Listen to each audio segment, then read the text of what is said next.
Nandito po muli tayo sa Faith That Moves Mountains. Ano po, pang-5 po ito. At hanggang pang-6 po natin ito pag-aaralan para manamnam natin yung sustansya. Kasi po dati ginagawa ko yung mabilisan per lesson. Baka hindi po natin nananamnam. Ano po?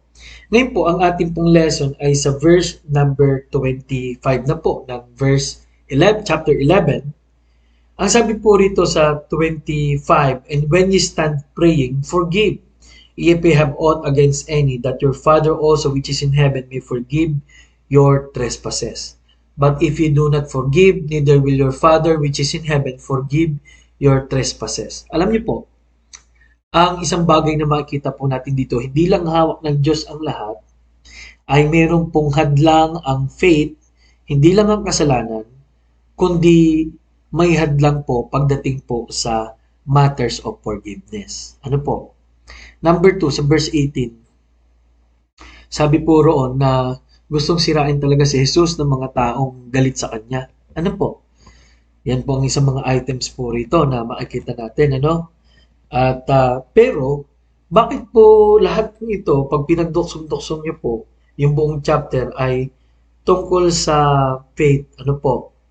Kasi po, makikita niyo po mga minamahal na mayroong mga hindi naniniwala talaga sa Panginoon, mayroong totoong naniniwala. Kaya ang tanong po, ikaw ba ay talagang believer of the Lord Jesus Christ?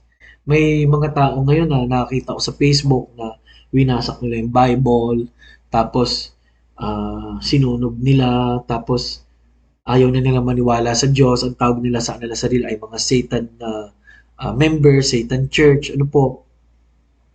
Kaya ngayon maraming kaaway ang Panginoon. Ako ba ay papanig sa Panginoon dahil lang sa aking mga pangangailangan? O papanig ako sa Diyos dahil siya talaga ang aking Panginoon? Ano po? Have faith in God. Yung sinabi po ni Pedro, kay Pedro rito na have faith in God, ay sinabi po muli ng Panginoon yan, mga ilang panahon na ang lumipas kay Pedro. No? Sabi ng Panginoon, I have prayed for thee that thy faith fail not. Ako'y nananalangin na wag masira ang iyong pananampalataya. No? Napakarami pong pagkaataon na ang mga tao po nasisira yung kanilang pananampalataya. No? Kay Jesus, sa ginagawa ng Diyos sa kanilang buhay, nawa hindi po tayo yung mga ganon. At sumunod po, ang sabi rito, ang isang hadlang po ay forgiveness.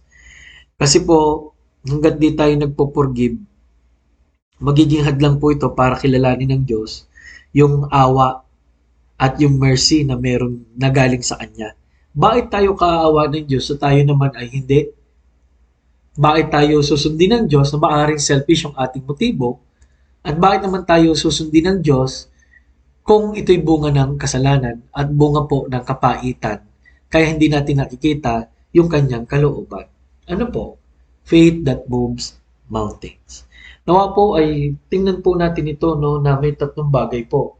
No, puntahan natin yung tao, kausapin natin. At kung hindi pa rin siya makinig, sabi sa Bible ay magsama ng witness. At saka po natin pag-isipan kung ano pa bang gagawin natin after nun, kaso ba o no. Kaya lang sa atin kasi walang due process po paminsan no, ang pagkakataon na ganyan. Ano po? So, ano kaya ang mga nagiging hadlang sa pananampalataya at mga sagot ng Diyos sa aking buhay? Ano po? So, sa susunod po na part, ay babasahin natin ang last part po ng kapitulong ito sa 27 to 33. Ano po? Bilang maging aral po natin, faith that moves mountains.